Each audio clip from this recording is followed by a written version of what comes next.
Bonjour, je m'appelle Michael Galache et je vous souhaite la bienvenue dans cette 29e vidéoconférence que je partage avec vous sur YouTube et sur mon site aussi.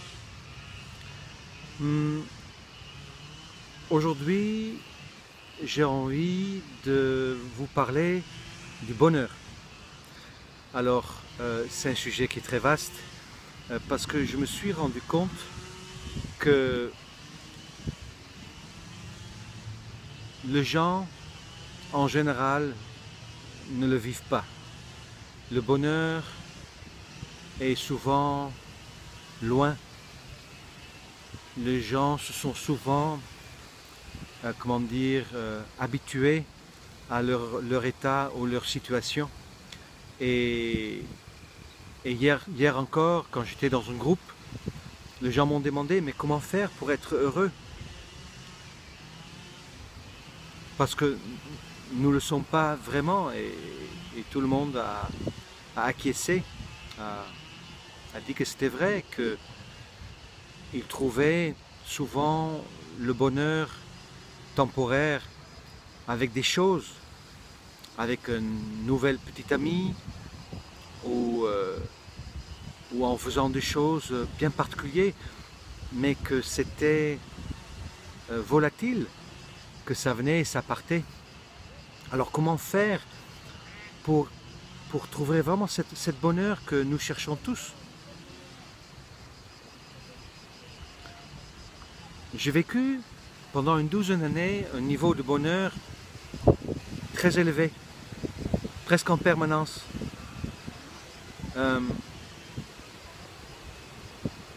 Je dirais sur une échelle de 0 à 10, c'était 9, 10. Même quand j'ai eu une rupture de tendon d'Achille, ça arrivait en ce moment-là. Mais j'étais heureux à l'hôpital, je me rappelle, j'étais ivre de bonheur et ça m'arrivait souvent. Je pleurais souvent de bonheur avec les gens que j'accompagnais, quand ils comprenaient quelque chose. J'étais vraiment heureux, ça a duré une douzaine d'années. Ensuite, je piquais du nez à partir d'une rupture. Et j'ai touché le fond. J'ai expliqué dans d'autres vidéos que, effectivement, mon éveil qui était lié à la suite d'une grande souffrance a fait que j'étais éveillé, mais sans vie intime, et que pour vivre ma puissance, il fallait que j'aille récupérer et réparer cette partie de moi. Et c'est ce qui s'est fait. Le bénéfice, c'est qu'aujourd'hui, mon corps fonctionne parfaitement et c'est magique. Le bénéfice secondaire était qu'en plongeant dans le monde psychologique, où il est important de dire ce qu'on ressent souvent, mais je commençais à attirer vers moi de plus en plus de choses que j'exprimais.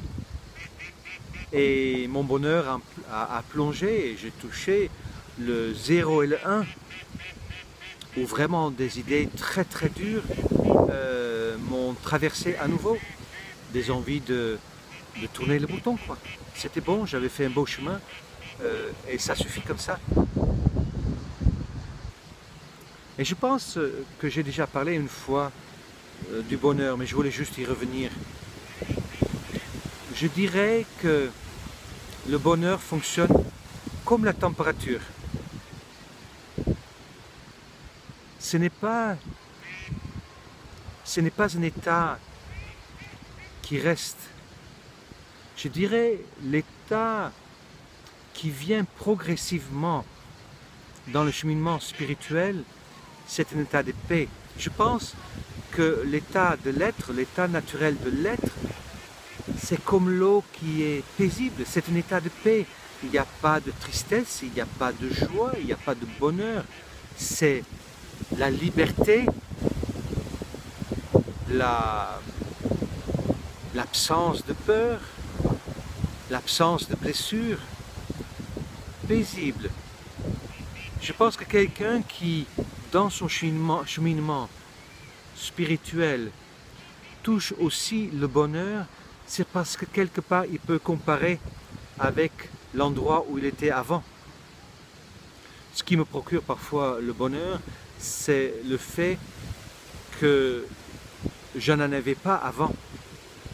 Et de comparer où j'étais avant et où je suis aujourd'hui m'apporte une sensation de bonheur. Je viens d'acheter un vélo, vous le voyez, je viens de voir qu'il est sur l'écran.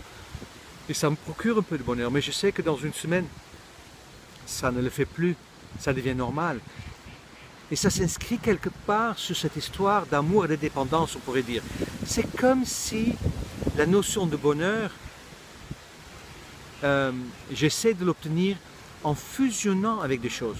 Ça peut être la fusion avec un tour au cinéma, comme ça peut être avec l'achat d'un vélo ou une voiture, avec le fait que ma voiture soit propre et belle, avec la rencontre de nouvelles personnes avec qui j'ai un espoir. Et dans ce cas, je dirais que le bonheur est disons, un bonheur fusionnel, un bonheur qui vient de l'extérieur. C'est comme si, pour être heureux, il faut que je voie un oiseau et du coup, je dis « Oh, mais que c'est magnifique cet oiseau et tout ça ». Et après, je ne le sens plus et je vais chercher autre chose qui peut me procurer le bonheur. Pendant que le vrai bonheur, c'est quelque chose qui, cette paix ou cet bonheur qui reste, c'est quelque chose qui se traduit à travers les choses. Ça veut dire que je suis déjà heureux, mais l'oiseau qui passe me permet de mieux le sentir. Ce sont deux états complètement différents pour moi. Et il y a beaucoup de vent aujourd'hui, j'espère que vous m'entendez. C'est peut-être avec des coupures. Mais je ne vais pas refaire cette vidéo parce que j'aime trop la spontanéité des choses. Mais quand je dis le bonheur fonctionne comme la température, ce que j'ai vu chez moi dans le passé et ce que je vois chez les gens, c'est quand j'avance sur mon chemin de la dualité égotique avec mes blessures vers l'étape suivante de l'unité et que je m'approche un peu plus de moi, cette différence, je le sens. Comme la température, c'est pour ça que je dis ça comme ça. Si aujourd'hui il fait, je sais pas, 22 degrés, si je reste assez longtemps dans cette température, je ne le sens plus. Même si c'est très confortable et très bon. Mais par contre, si soudainement ça devient 24 degrés, je sens pas le 24 degrés, je sens la différence entre le 22 et le 24.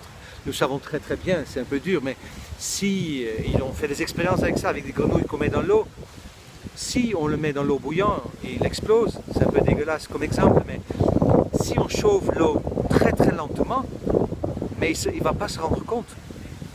Si on le fait très lentement, c'est la différence soudain de température que nous sentons.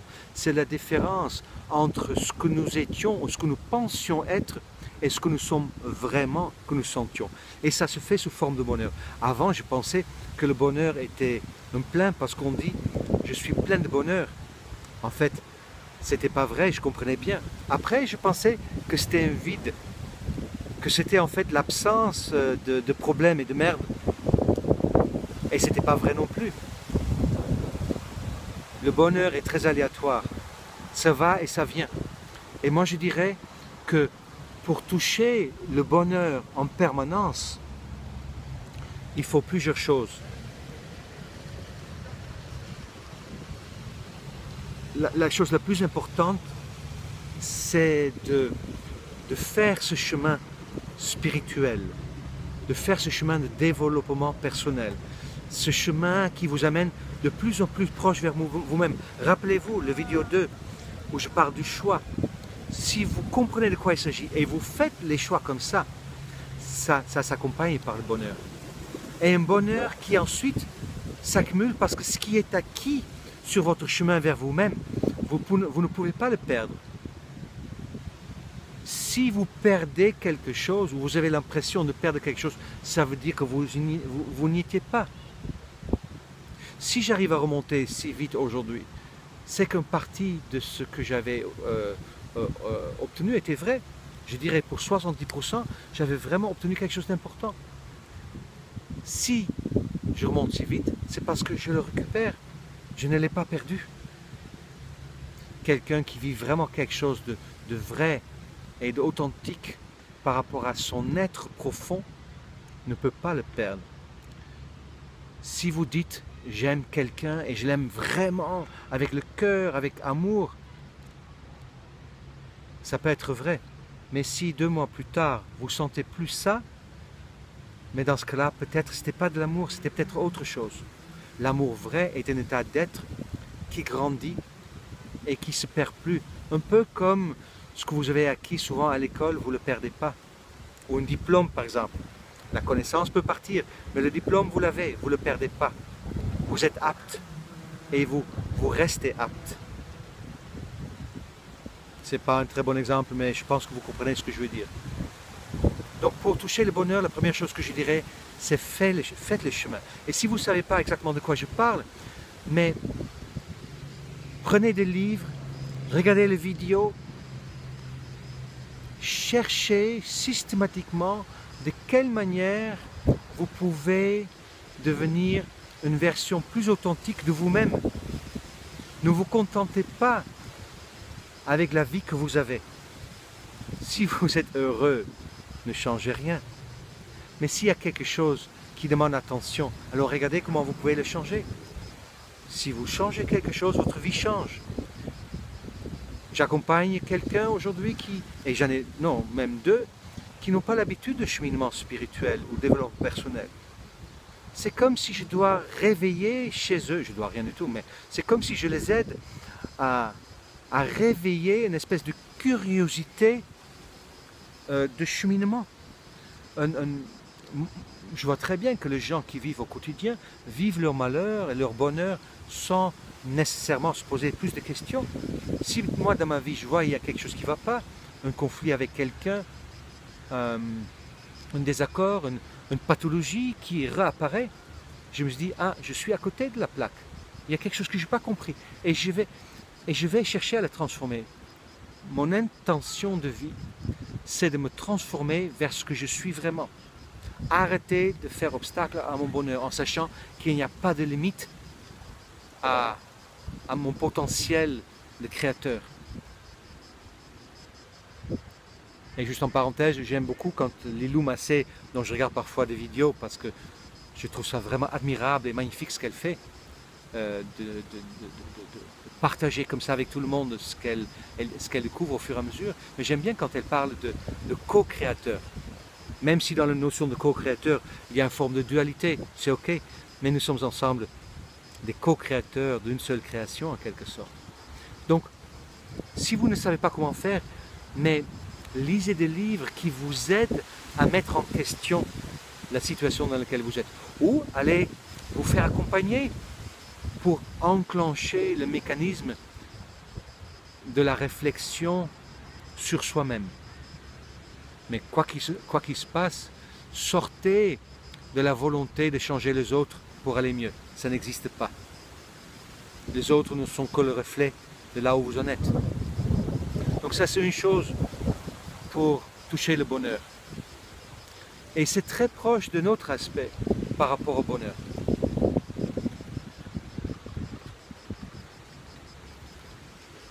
Disons plutôt la paix et le bonheur. Ce qui me procure le plus la paix, c'est que je suis absolument convaincu que rien ne peut m'arriver. Je sais que ce que je pense être n'existe pas complètement. Je sais d'une certitude absolue que je ne peux pas mourir parce que la mort n'existe pas. Quand on dit avoir le mort dans l'âme, c'est un peu ça. Ça, c'est mort. Ça n'existe pas. De mon point de vue, d'ailleurs, l'âme n'est pas dans le corps, mais c'est le corps qui est dans l'âme. Et c'est pour ça qu'on dit le mort dans l'âme, la mort dans l'âme. Nous sommes au centre de notre âme. Et l'âme, c'est la partie qui m'appartient. Les 6 autres corps qui font partie de mon identité avant que ça devienne le un.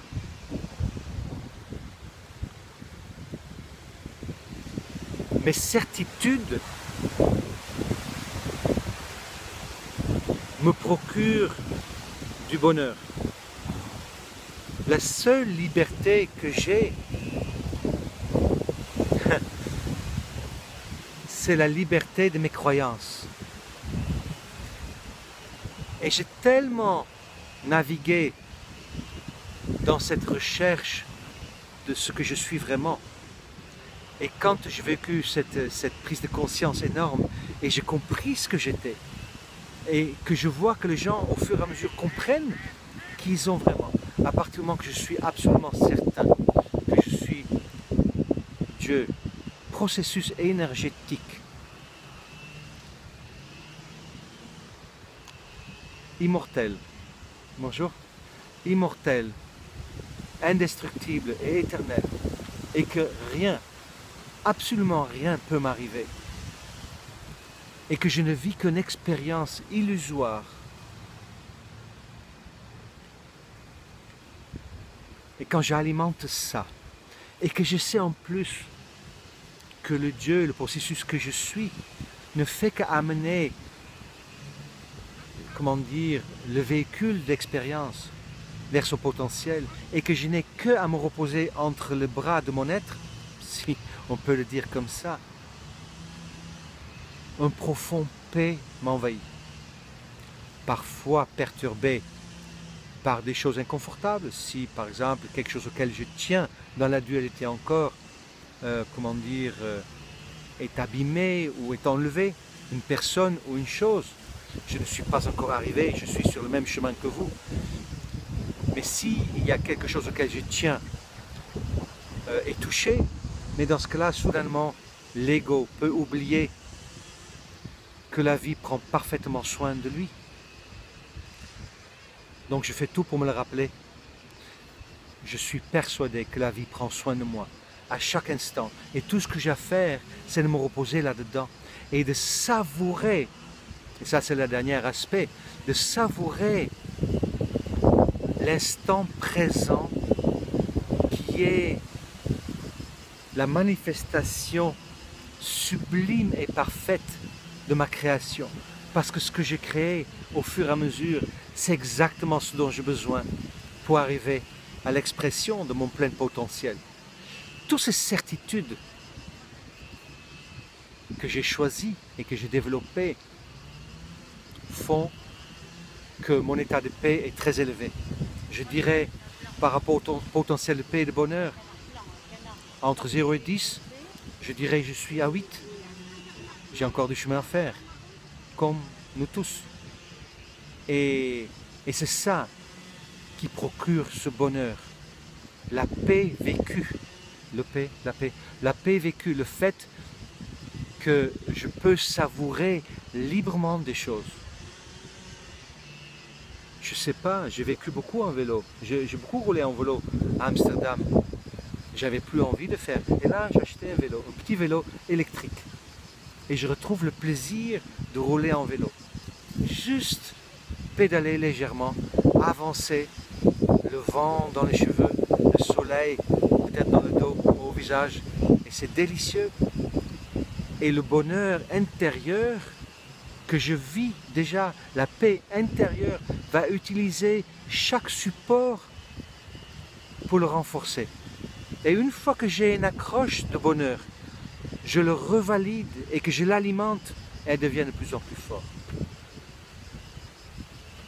C'est comme ça que la paix et le bonheur viennent. Et si je peux ajouter encore un aspect, c'est que soyez gentil avec vous. Ne soyez pas dur avec vous. Vous pouvez être exigeant sur votre chemin, mais soyez doux avec vous.